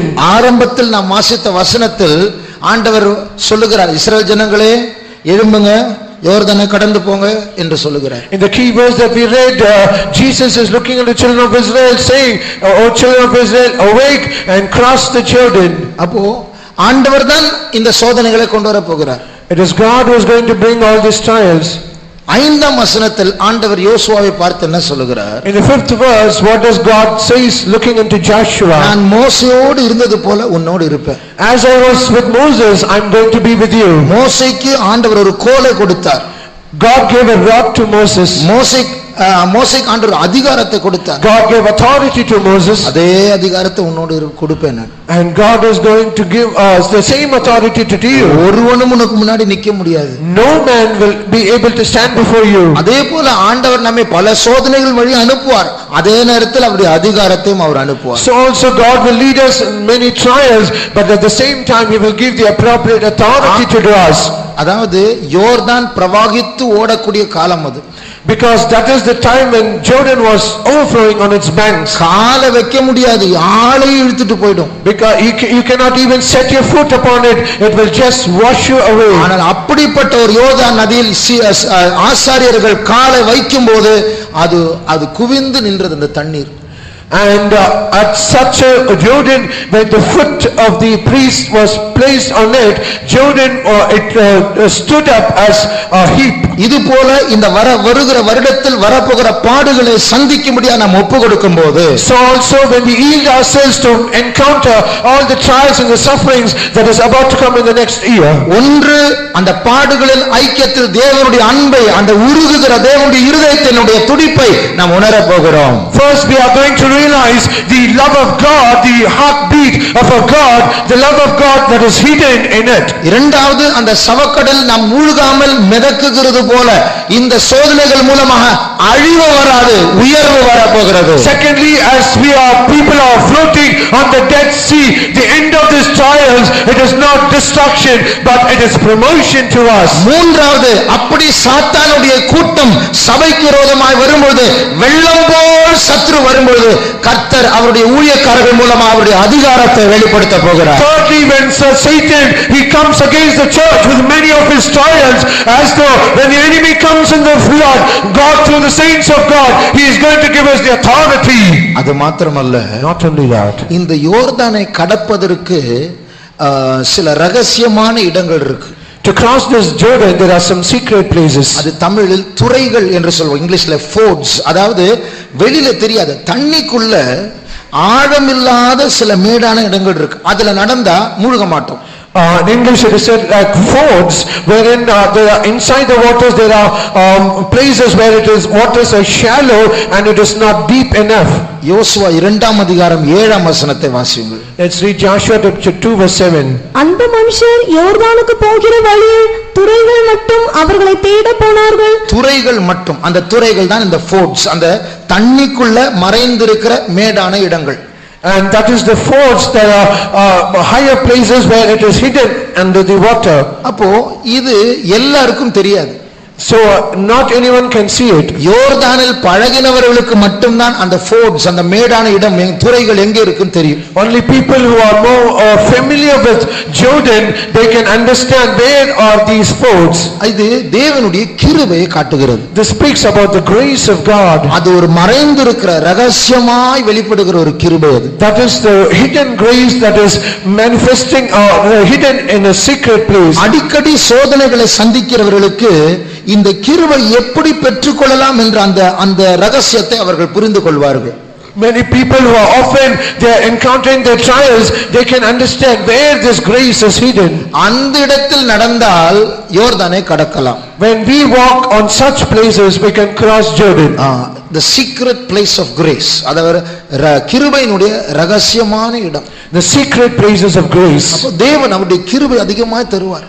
So God will give us his grace abundantly. நாம் ஏற்கனவே பாடுபட்டவர்களாய் இருப்போம் என்றால், if at all we are a people who already suffered, யோர்தான் வரும்போது அந்த துறைகள் எங்கே இருக்கிறது, அந்த கிருபை எங்கே பெறலாம் என்று நம்மால கண்டுபிடிக்க முடியும். When Jordan is swelling and coming against us, we can understand where are those fords, where are those graces hidden. ஒரு பரிசுத்தத்தை ஒரு மனுஷனுக்குள் பார்க்கலாம். We can see holiness in a man. பாவத்தை வெறுப்பதில் பார்க்கலாம். We can see his hatred towards sin. ஒரு மனுஷனுக்குள்ள விசுவாசத்தை பார்க்கலாம், அவன் தைரியத்தில் அதை பார்க்கலாம். We can also see faith in man, we can see his boldness. ஒரு மனுஷனுடைய அன்பை நாம் பார்க்கலாம், அவருடைய தியாகத்தில் அதை பார்க்கலாம். We can see the love of man in his sacrifice. ஆனால் கிருபையில் அப்படிப்பட்டதான வெளிரங்கமான அறிகுறிகள் இல்லை. But however, for grace, we cannot see this outward manifestation. கிருபை மறைந்து செயல்படும். Because grace will work in secret. இதனாலதான் ஆண்டவர் சில நேரத்தில் நமக்கு கிருபைகளை தரும்போது இது நான் தான் செய்கிறோம் நினைத்து பெருமை வருகிறது. So also it is the reason that when God gives us the grace, we are not able to think it is grace of God, but we are thinking that we are doing by ourselves. சில வரங்கள் கிரியை செய்யும்போது, when some gifts are operating, சில தாளந்துகள் நமக்கு தரப்படும் போது, when some talents are being given to us, இதெல்லாம் நம்ம நினைச்சிட்டு திடீர்னு கொஞ்ச நாள் பொறுத்து இது நான் தான் நினைப்போம். and after some days we will think that it is only by me. Pastor Manasseh அவர்கள் மம்மதை என்கிற வார்த்தைக்கு ஒரு விளக்கம் சொன்னார். ஸ்டூப்பர். And Pastor Manasseh gave an explanation to the term stupor. அதாவது ஒரு மயக்கத்துக்குள்ள போய்டுறோம். Or we are go into some kind of fainting. பாலும் தேனும் கலந்ததான ஒரு ட்ரிங்க், ஒரு பானத்தை குடிக்கும்போது, when we drink drink that is mixed with milk and honey, கொஞ்ச நேரம் பொறுத்து அப்படி மதி மயங்கி நாம் அந்த பாலும் அந்த பானம் கப்பிலிருந்து வருகிறது நினைக்காம நாக்கிலிருந்து வருகிறது நினைப்போம். And after some time we will get so engrossed in that drink and dizziness, so that after some time we will think that milk and honey is not coming from the cup, but it is coming from our tongue. அதுபோல அதர்சனமான கிருபை செயல்படும் போது கிருபையினால் தான் இந்த வரம் கிரியை செய்கிறது, கிருபையினால் தான் கர்த்தர் இந்த தாளந்தை தந்திருக்கணும் மறந்து நான் தான் என்று நம்முடைய அறிவு தான் நம்முடைய வெளிப்பாடு தான் என்று நினைக்கிறோம். Sometimes when these invisible gifts operate in us, we forget that it is only by the grace that is given to us. We forget it and we think that it is only by me and it is only by goodness. அந்த நான் செயல்படாதபடிக்கு பரிசுத்த பவுல் சொல்லுகிறார், எனக்கு நிறைய வெளிப்பாடு கிடைச்சது, ஆனா அந்த வெளிப்பாடு நிமித்தம் நான் மேன்மை பாராட்டபடிக்கு என்னுடைய மாம்சத்தில் ஒரு முள் கொடுக்கப்பட்டது என்று அவர் சொல்லுகிறார். So that this I might not operate, St. Paul says in his life, so because many great revelations are being given to me, so that I might not boast about it, a thorn is given on my flesh. அப்பொழுது ஆண்டவரிடத்தில் நான் வேண்டிக் கொண்டேன். Then I prayed unto my God. அப்பொழுது ஆண்டவர் சொன்னார், என் கிருபை உனக்கு போதும். Then God answered, my grace is sufficient for you. அந்த மாம்சத்தில் இருக்கிற முள் என்று சொல்லும்போது அவருடைய கண்ணில் ஒரு விதமான ஒரு வியாதி, அடிக்கடி ஊறல் வரும், ஊறும், அந்த கண்ணில் தண்ணீர் வந்து கொண்டு இருக்கும். And when he says the thorns in his flesh, it is some watery thing that is oozing out of his eyes often. ஆனாலும் அந்த பாதையில் செல்ல அந்த துறையை அவர் கண்டுபிடித்தார். But however, to cross the path he was able to find that ford. இதுபோல தேவனும் அவருடைய கிருபையை நமக்கு அந்த சோதனை நேரத்தில் வெளிப்படுத்துவார். So also God will reveal his grace, manifest his grace in times of a trial. அப்ப யோசிச்சு பாருங்களேன், ஆண்டவர் இந்த சோதனையில் எவ்வளவு நமக்கு நன்மை செய்கிறார். So just imagine, think about it, how many goodness that God is doing through our trials. அவருடைய உருகுகிற மனதை அவர் நமக்கு வெளிப்படுத்துகிறார். He is revealing his melting heart to us. நமக்கு உயர்வை தருகிறார். He gives us promotion. நமக்கு அதிகாரத்தை தருகிறார். He gives us authority. அப்போ அவருடைய கிருபையும் நமக்கு தருகிறார். He gives us his grace. அப்ப பயப்படுறதுக்கு என்ன இருக்கு? And so what is that to fear? தைரியமான மரணத்தை சந்திக்கலாம். Boldly, courageously we can meet death. தைரியமா யோர்தானை கடக்கலாம். We can boldly cross Jordan. அப்போ நாம் யாரும் பயப்படக்கூடாது. So none of us no need to fear. நம்முடைய பயம் பிசாசுடைய ஆயுதம். And our fear becomes the weapon to the devil. ஏனென்றால் நம்முடைய பயத்தை பிசாசு யூஸ் பண்ணி தேவனுடைய சித்தத்திலிருந்து திருப்புறதுக்கு ரொம்ப easy. Because God will use our fear and he will be able to turn our mind away from the will of God. ஆகையால் நாம் தைரியமா இருக்க வேண்டும். So we need to be more courageous. அது மாத்திரமல்ல, not only that, இந்த யோர்தானை கடக்கும்போது when we cross the Jordan, இது ஒரு தீய சக்தியின் கூட்டமாய் தான் வரும், சில ஆட்களோடு வரும். And it will come as the evil host and it might come through a person. ஆனால் இந்த யோர்தான் மூலமா, இந்த சோதனைகள் மூலமாக சமாதானத்தின் தேவன் தாமே சாத்தானை உங்கள் காலின் கீழ் நசுக்குவாராக. And however through this trial and through this suffering, may the God of peace might bruise the head of Satan under your feet. அப்ப ஆசாரியருடைய பாதங்கள் பட்டபோது யோர்தான் அப்படி நின்றது போல நாம் வரப்போகிற சத்துருவுடைய தலையை மிதிக்க போகிறோம். So as the feet or foot foot of the priest touched the brink of the river Jordan, it stood up. So also we are going to bruise the head of Satan. பரலோகத்தில் ஒரு case நடந்து கொண்டிருக்கிறது. There is a case that is happening in the court of heaven. அதுல சாத்தானுக்கு விரோதமாக ஆண்டவர் தீர்ப்பு சொல்ல போகிறார். God is going to pronounce a judgment against the devil. அதாவது ஒருத்தருக்கு தூக்கு தண்டனை விதிக்க வேண்டும் என்று ஜட்ஜ் தான் சொல்லுவார். So only a judge will pronounce a death sentence that is hanging. ஆனா அந்த தூக்கில் மாட்டுவது ஜட்ஜ் அல்ல, அதற்கு எக்ஸிகியூஷனர், அதற்கு ஒரு தொழில் உள்ளவர் இருக்கிறார். However, to make the noose upon the person's neck, it is not the judge will do it, another person will execute. அதுபோல சாத்தானுக்கு விரோதமாக எழுதின நியாய தீர்ப்பை செலுத்துகிற எக்ஸிகியூஷனிங் வேலை நம்முடைய வேலையாய் மாற போகிறது. So pronouncing the judgment or the execution of the judgment against Satan, it will be our job. அது மாத்திரமல்ல, not only that, கடைசியாக finally இந்த எர்மோன் மலையிலிருந்து புறப்படுகிறதான இந்த யோர்தானை பற்றி ஒரு விஷயம். The Jordan that is proceeds out of the Mount Hermon. மறுரூப மலை என்று சொல்லும்போது, when we say the Mount of Transfiguration, அநேகர் ஒலிவ மலை என்று சொல்லுகிறார்கள். many people they say it is Mount of Olives. ஆனால் மத்தேயு 17ஆம் அதிகாரத்திற்கு திருப்பும்போது, but when we read in Matthew's Gospel chapter 17, அது ஒரு உயர்ந்த மலை என்று சொல்லப்பட்டிருக்கிறது. it is a high mountain. முதல் வசனத்தை வாசியும். 6 நாளைக்கு பின்பு இயேசு பேதுருவையும் யாக்கோபையும் அவனுடைய சகோதரனாகிய யோவானையும் கூட்டிக் கொண்டு தனித்திருக்கும்படி உயர்ந்த மலையின் மேல் போய். உயர்ந்த மலை, it is a high mountain. அங்கதான் அடுத்த வசனத்தில் மறுரூபம் அடைகிறார். and only in that mount the next verse is being transfigured. அப்போ இந்த ஒலிவ மலை உயர்ந்த மலை அல்ல. So this Mount Olive is not a higher mountain. இஸ்ரவேலில் உயர்ந்த மலை என்று சொன்னால் எர்மோன் மலைதான். நான் ஏற்கனவே சொன்னேன் 9100 அடி உயரம். But in the land of Israel the tallest mountain is not this Mount of Olives, it is Mount Hermon, because it is 9100 feet high. இந்த மறுரூப மலையில் இயேசு ஜெபிக்கும் போதுதான் மறுரூபம் அடைந்தார் என்று லூக்கா 9ஆம் அதிகாரத்தில் நாம் வாசிக்கிறோம். In Luke chapter 9 we read when Jesus prayed this mount became the Mount of Transfiguration. 29ஆம் வசனத்தில் வாசிக்கிறோம், அவர் ஜெபிக்கும் போது அவருடைய ரூபம் மாறிவிட்டது. In verse 29 we read when he prayed his form or raiment was changed. அப்போ இது போல நமக்கும் ஒரு மறுரூபம் உண்டாக போகிறது. So also we are also going to be transformed. இந்த சோதனைகளின் மூலமாக பெரிய ஒரு முன்னேற்றம் உண்டாக போகிறது, ஒரு ஜெபம் முன்னேற்றம் உண்டாக போகிறது. Through these trials we are going to get a great promotion in our prayer life. போன வாரம் ஒரு ஊழியக்கார சகோதரனோடு பேசினேன். Last week I happened to speak to a servant of God. அவருடைய சபையில் பயங்கர பிரச்சனை.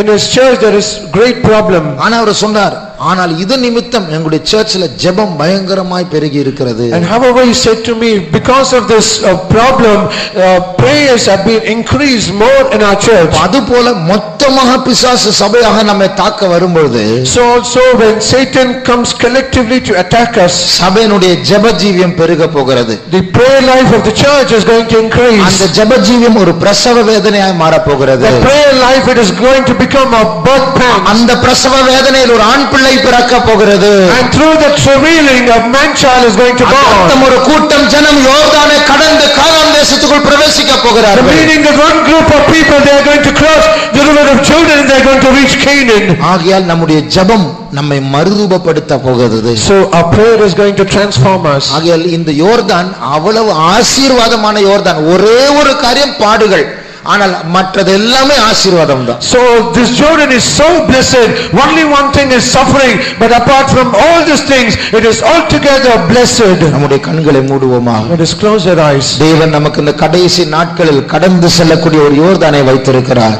God in these last days has kept us Jordan for us to cross. இந்த யோர்தான் ஒரு சாபம் அல்ல. This Jordan is not a curse. அது பிசாசிலிருந்து வரலாம். Perhaps it might come through devil. பிசாசு நம்மை அழிக்க வரலாம். Perhaps Satan might come to destroy us through this. சவக்கடலுக்குள் தள்ள வரலாம். He will come to try to push us to the Dead Sea. ஆனால் தேவன் நம்மை உயர்த்த போகிறார். But God is going to exalt us. சபையாரே, தயவு செய்து முன்னாடி இருந்த மாதிரி சோம்பேறிகளா இருக்கிற காலம் அல்ல இது.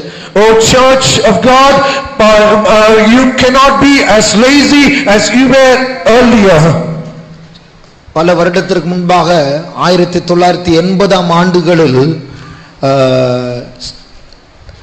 ஒரு சம்பவம் நடந்தது. And a few years ago in the year 1980s some events happened. ஒரு விசுவாசி இருந்தார். There was a believer. ஃபெய்த்தோமுக்கே சரியா கூட்டத்துக்கு வர மாட்டார். He will never come to the meetings properly. 10:30 மணிக்கு வருவார், அப்புறம் காணாம போய் 12 மணிக்கு காணாம போயிடுவார். He will come at 10:30 and at 12 he will be no more. ஊழியக்காரன் கேட்டாங்க, ஏன் பிரதர் இப்படி லேட்டா கூட்டத்துக்கு எல்லாம் வரீங்க? And the servant of God, he asked, brother, why are you delaying in your coming? உங்களுக்கு என்ன தெரியும்? And he said, what do you know about it? ஒரு ஃபேமிலி இருக்கு, வேலைகள் இருக்கு, கடமைகள் இருக்கு. We have our family, we have our duties and responsibilities. பிரசங்கம் பண்றதுல ஈஸி, பிராக்டிகலா கொஞ்சம் யோசிங்க. To preach it is easy, but think about in practical. சில நாட்கள் கழித்து, after a few days, ஸ்ரீலங்காவில் கலவரம் வந்தது. There was some turmoil in Sri Lanka. அரைக்கால் சட்டையோடும் பனியனோடு ஓடி வந்து பல நாட்கள் ஃபெய்த்தோம்ல தங்கினார். இப்போ என்னாச்சு? And with the half trousers and with the garment, he came and stayed in the faith home for many days. What happened now? உங்களுக்கு என்ன தெரியும்? What do you know about it? அதெல்லாம் வேண்டாம் பிரியமானவர்களே. Beloved, let us not have all these things. ஓடி போகக்கூடிய சூழ்நிலை வரப்போகிறது. Situations have come where we are going to run. இயற்கையில் மாற்றங்கள் வந்து கொண்டு இருக்கிறது. There are changes happening in the nature. தேசம் நமக்கு விரோதமாய் மாறிக்கொண்டு இருக்கிறது. The nations are turning against us. அரசாங்கம் நமக்கு விரோதமாய் சீக்கிரமாய் மாறிக்கொண்டு இருக்கிறது. The government are changing against us very rapidly. Bible சத்தியத்துக்கு விரோதமான புதிய பிரமாணங்கள் வரப்போகிறது. Against the Bible, against the truth, there are new laws are going to be enacted. நீ உயிரோடு இருக்க வேண்டும் என்றால் இதை செய்துதான் ஆக வேண்டும் என்று வற்புறுத்த போகிறார்கள். They are going to compel you and saying, if you are to be alive, you have to do it. Yoga பண்ணி தான் ஆக வேண்டும். You have to do yoga. இதெல்லாம் ஆரம்பிச்சிட்டாங்க, இன்னும் நிறைய வரப்போகுது. They have already started it and many more is about to come. இதன் மத்தியில் எப்படி பிழைக்க போகிறோம்? Among this, how are we going to survive? ஐயையோ என்று சொல்லி சத்ரு கையில் நம்ம ஒப்பு கொடுக்க போகிறோமா? Are we going to yield ourselves saying, woe unto us, and we are going to yield ourselves to the enemy? இல்லை என்றால் அந்த யோர்தானின் தண்ணீரை நிறுத்தக்கூடிய அதிகாரம் பெற்ற ஊழியக்காரர்களோடு சேர்ந்து நிற்க போகிறோம். Or rather, we are going to have the authority along with the saints of God to stop the rivers of Jordan. கிருபை உண்டாவதாக என்று சொல்லி அந்த யோர்தானின் துறைகளை கண்டுபிடித்து கடக்க போகிறோமா? Let there be grace and let us find the faults of Jordan and we are going to cross the river Jordan. இந்த சோதனை என்னை உயர்த்த போகிறது என்ற வெளிப்பாடோடு நாம் முன்னாடி நடக்க போகிறோமா?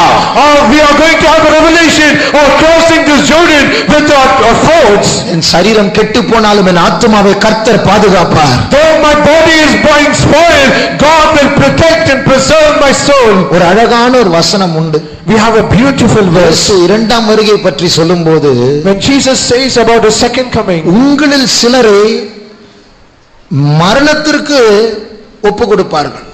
And a few among them, they will yield you to death. நீங்கள் மரணத்துக்கு ஒப்பு கொடுக்கப்படுவீர்கள். You will be submitted to death. ஆனால் பயப்படாதே. But do not fear. உங்களுடைய ஒரு முடியும் கெட்டு போகாது. Not even a single hair of a head will be spoiled. அது என்ன? அது விபரீதமா இருக்கு. That is something contrary. நீங்க சாக போகிறீங்கன்னு ஒரு வசனம் சொல்லுது, அடுத்த வசனம் ஒரு முடியும் கெட்டு போகாது. அது என்ன? அது It is said that you are going to die, but the next verse says none of your hairs will be spoiled. அந்த அர்த்தம் என்ன தெரியுமா? Do you know what is the meaning? ஒருவேளை நீங்கள் செத்தால், perhaps you may die. நீங்கள் மறுபடியுமாய் எழும்பும்போது, when you are resurrected, ஒரு முடி கூட தரையில் மீதில் பூமியில் இருக்க கூடாது, உங்க இருக்காது. அத்தனையும் உயிர்த்தெழுதலில் பங்கெடுக்க போகிறது. Not even a single hair of a head will remain in this earth. Everything altogether will be taken up to heaven. நம்முடைய கண்களை மூடுவோம். Let us all close our eyes. யோர்தான் நதியை கடக்கும்படியா எத்தனை பேர் பயப்படாமல் ஒப்பு கொடுக்க போகிறீர்கள்? How many of you are going to yield yourselves so that without any fear you are going to cross the river Jordan? இருள் பூமியை சூழ்ந்து கொள்ளலாம். Darkness is going to close the earth. இருள் ஜனங்களை சூழ்ந்து கொள்ளலாம். Gross darkness might cover the people. தேவனுடைய பிள்ளையே, இந்த யோர்தானை கடக்க நீ பயப்படாமல் ஒப்பு கொடுத்தால், oh child of God, if you yield yourself without fear in this Jordan crossing it, கிருபை கிருபை என்று சொல்லி உன் காலை பின்னாடி வைக்காமல் முன்னாடி வைத்தால், if you say grace and grace, not placing your foot behind but placing it forward, கர்த்தர் உன்னை பாதுகாப்பார். the Lord shall protect you. இருள் பூமியை மூடலாம், கர்த்தர் உன்மேல் உதிப்பார். Darkness might cover the earth, but God shall shine upon you. அந்த யோர்தானை கடக்க எனக்கு தைரியம் வேண்டும். To cross that Jordan, I need that boldness. அந்த சத்துருக்கள் வெள்ளம் போல் வரும்போது நான் ஓடி போக கூடாது. When the enemy comes comes like a flood, I should not run away. நீங்களே யோசிச்சு பாருங்க. Just think of yourself. அந்த இஸ்ரவேல் ஜனங்கள் கிராஸ் பண்ணும்போது, when the children of Israel they were crossing, செங்கடலை கடக்கும்போது, when they were crossing the Red Sea, எத்தனை லட்சம் பேர் ஒரே ராத்திரியில கடந்துட்டாங்க. lakhs of people they crossed the sea in one single night. இஸ்ரவேல் ஜனங்கள் ரெண்டு ரெண்டாய் போயிருப்பாங்கன்னா, if at all if we think that children of Israel would have gone 2 by 2, நம்ம பவனில 3 பேரா போறோம் இல்லையா? as we go in the position 3 by 3, அது போல அந்த இஸ்ரவேல் ஜனங்கள் ரெண்டு பேரா போயிருந்தா அவங்களுடைய பவனுடைய நீளம் 800 மைலா இருந்திருக்கும். 800 mile. if at all they have gone 2 by 2, the length of their procession it is almost 800 miles long. அதாவது கிட்டத்தட்ட 1400 கிலோமீட்டர் பவனி நீளம் மட்டும். or rather it is 1400 kilometers length of a procession. அப்படி இருந்திருந்தால் செங்கடலை கடப்பதற்கு 35 ராப்பகல் ஆயிருக்குமா? if that be so, to cross the Red Sea it could have taken 35 nights and days. அப்போ ஆனால் அவர்கள் ஒரே ராத்திரியில் கடந்தார்கள் என்று சொல்லப்பட்டிருக்கு. but it is said they crossed the sea in one night. அப்போ 2 ரெண்டாக போகவில்லை. so they did not go 2 by 2. 5000 ஒரு வருஷத்துல 5000 பேர் இருந்திருப்பாங்க. அப்பதான் ஒரு ராத்திரியில போக முடியும். the row should be 5000 and it should be rows of 5000 each. நீங்களே யோசிச்சு பாருங்க. just think about it. 5000 அகலம் உள்ள 5000 பேர் 3 கிலோமீட்டர் 5000 பேர் அப்படி நிக்கிறாங்க. அந்த பவனி யோர்தானை கடக்க போகுது. and just imagine yourself 5000 people are in the row. the breadth of it is almost 3 kilometers and they are standing as a procession. அவங்களுக்கு கொஞ்சம் முன்னாடி 2000 முழம் முன்னாடி ஆசாரிகள் நடக்கிறார்கள். and 2000 cubits before them the priests were walking. அந்த யோர்தான் வந்து அலை போல அது கரை புரண்டு ஓடுகிறது. and the Jordan is overflowing in its bank with all of its noises. சீஷர்கள் காலை வைத்தபோது, when the priests they placed their foot on it, அந்த யோர்தான் அவர்களுடைய காலை வாரி இருக்க வேண்டும். ஆனால் அவருடைய கால் யோர்தானை நிறுத்தினது. the Jordan should have swept that feet off them, but however therefore it made Jordan to stand. 5000 பேர் கடக்கும்படி அங்க வழிவாசல் திறக்கப்பட்டது. and the way was open for 5000 people in a row to cross it. மறுபடியும் கண்களை மூடுவோம். let us once again close our எத்தனை eyes. பேர் எங்களோடு சேர போகிறீர்கள்? how many of you are going to join with us? கர்த்தர் நமக்கு இந்த ஐக்கியத்தை தந்திருக்கிறார். God has given this fellowship. நாம் யோர்தானை சேர்ந்து கடக்க போகிறோம். we are going to join together and cross the Jordan. எனக்கு பயம் வேண்டாம்.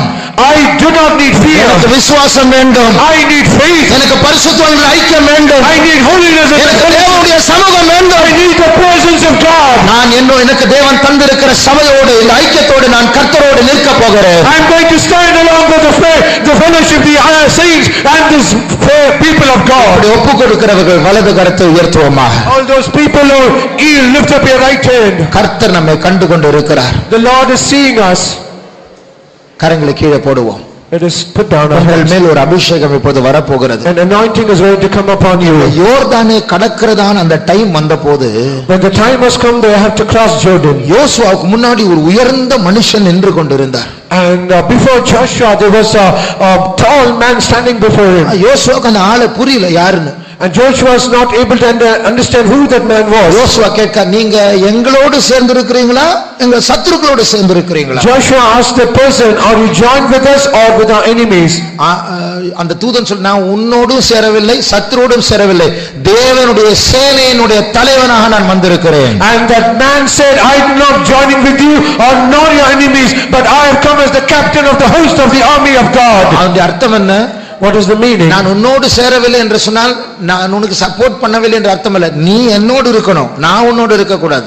நீ என்னோடு சேர்ந்துரு. when he says I am not with you, he is not saying that he is not supporting you, but if you be on my side, I will be on your side. அப்போ நான் சேனையின் அதிபதியாய் வந்திருக்கிறேன். so I have come to as the captain of the host. அந்த இஸ்ரவேல் ஜனங்களுக்கு முன்னாடி ஆசாரியர்கள், ஆசாரியர்களுக்கு முன்னாடி இந்த தூதன். and before the children of Israel the priest, and before the priest this angel. ஆனா அதுக்கு அப்புறம் தான் யுத்தமே ஆரம்பிக்குது. ஆரம்பிக்குது. And only after that the battle is starting. ஆனால் அந்த யுத்தத்தை நடப்பிக்கும்படியாதான் இந்த பெரிய உயர்ந்த தூதன், வல்லமுள்ள தூதன், சேனையின் அதிபதியா உள்ள போறார். And to start such a battle, this high and lofty and mighty angel, he is standing as the captain of the host. அதுக்கப்புறம் யோசுவாவின் புத்தகத்துல எத்தனை யுத்தங்களை பற்றி பார்க்க அந்த தூதனை காணோம். எங்க போயிட்டாரு? And after that we see many battles in the book of Joshua, but we do not see this angel. Where has he gone? கண்ணுக்கு தெரியாமல் அங்கே போர் செய்கிறதான வீரர்கள் மத்தியில் அந்த தூதன் இருந்து அந்த சத்துருக்களை முறியடித்துக் கொண்டிருந்தார். And this angel was an invisible form of the mighty man of God, and he was fighting along with the soldiers and gave them victory. பரிசுத்தவான்களோடு சேர்ந்து செங்கடலை கடக்கும்படி இப்பொழுது கரங்களை உயர்த்தினோமே.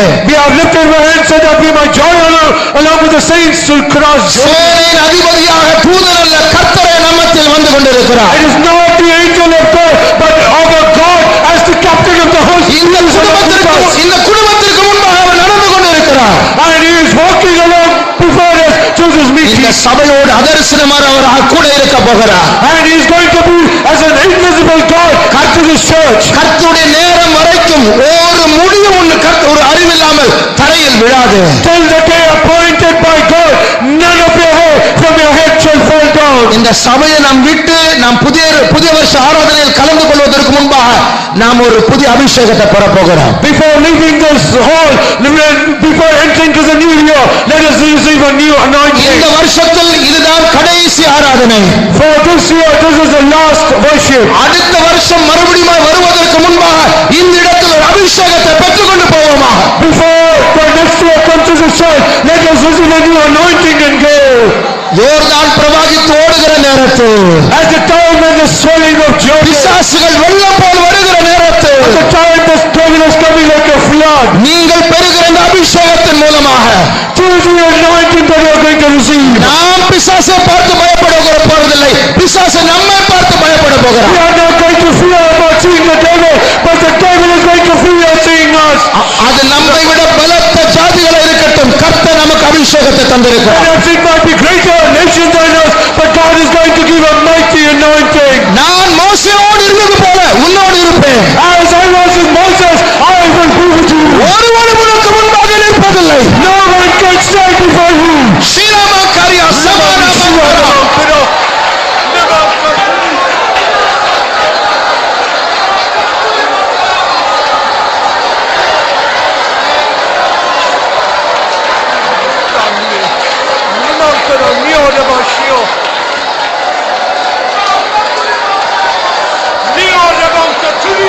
Atiankaba Sintramana Ribana Sankara Siramana Turimena.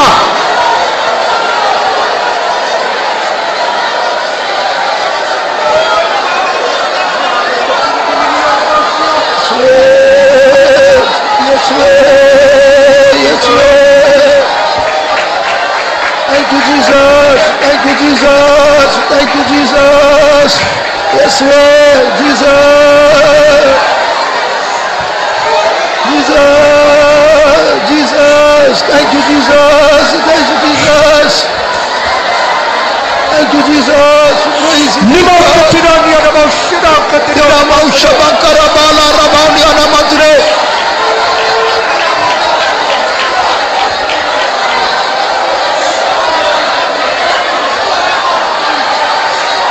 இந்த ஹாலின் எந்த மூலையில் இருந்தாலும் கர்த்தர் உங்களை சந்திக்க வந்து கொண்டிருக்கிறார். இந்த நேரத்தில் கண்ணை திறந்து வேடிக்கை பார்த்து தலை குனிந்து அசதியா இருந்தால் நீங்கள் எங்களோடு சேரவில்லை என்ற அர்த்தம்.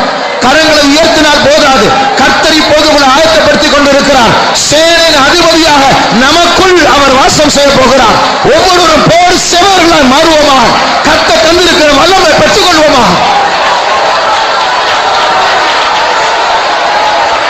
Dinamo Shamuria Swankara Tura.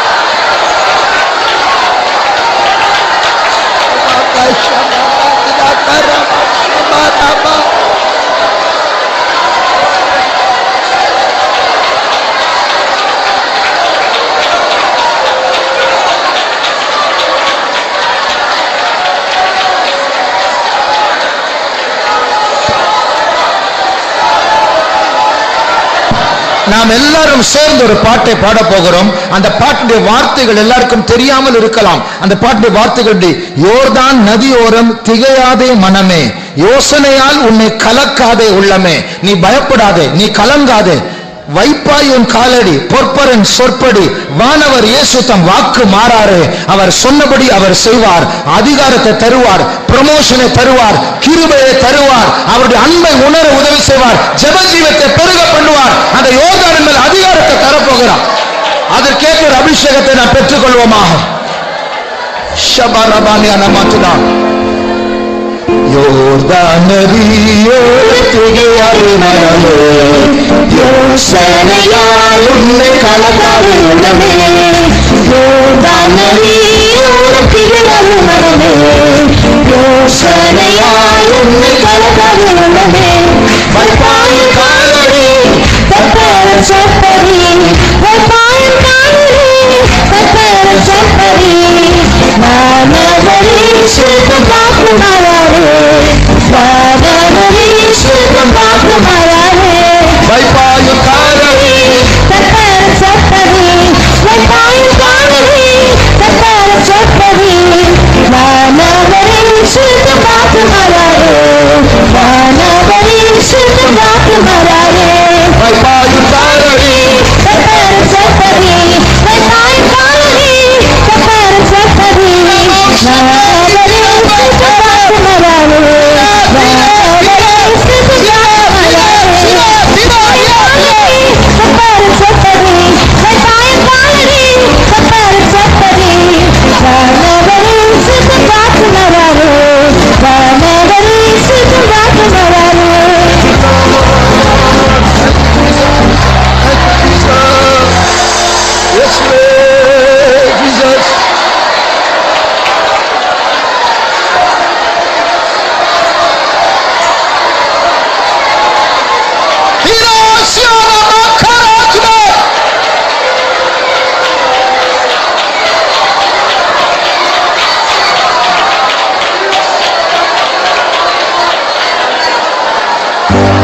வெள்ளம் பெருகினும் வல்லமை குன்றாதே, வெள்ளம் பெருகினும் வல்லமை குன்றாதே, வல்லவர் கொண்டு மாறி போவாரே, வல்லவர் கொண்டு மாறி போவாரே, வெள்ளம் பெருகினும் வல்லமை குன்றாதே, வெள்ளம் பெருகினும் வல்லமை குன்றாதே, வல்லவர் கொண்டு மாறி போவாரே, வல்லவர் கொண்டு மாறி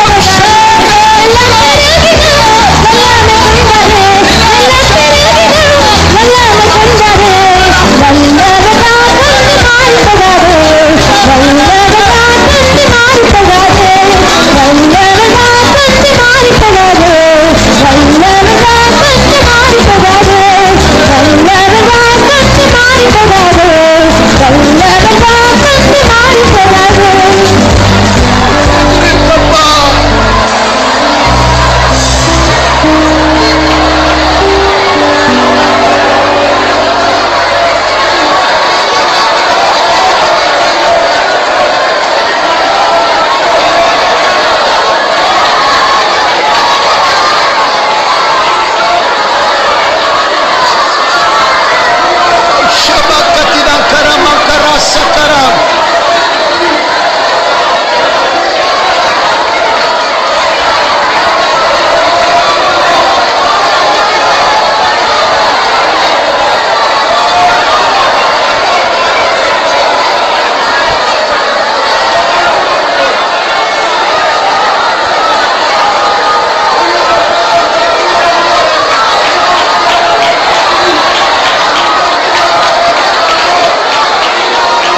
கர்த்ததான அந்த நல்ல வேலை நான் துரிதமாய்